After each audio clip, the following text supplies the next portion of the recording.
վիրավորանք։ Նիկոլ Փաշինյան, Ռոբերտ Քոչարյան, շատ ամոթ է Նիկոլ Փաշինյան, որ դուք լինելով երկրի ղեկավար եւ Ռոբերտ Քոչարյան, որ դուք 10 տարի կառավարելով Հայաստանը ձեզ թույլ եք տալիս նման բառապաշար։ Անընդունելի է դա, ընկերներ, անընդունելի է։ Ինչ օրինակ եք դուք ցույց տալիս երիտասարդ սերնդին, պատանիներին, երեխաներին։ Ամոթ է, միթե դուք չեք կարող չիջնել այդ աստիճան։ Լավ, Նիկոլ Փաշինյան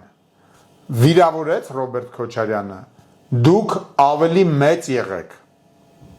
դուք ձեզ ավելի բարձր պահեք, կամ հակառակը վիրավորեց ձեզ Ռոբերտ Քոչարյան, Նիկոլ Փաշինյանը վիրավորեց ձեզ, դուք մի իջեք այդ մակարդակի,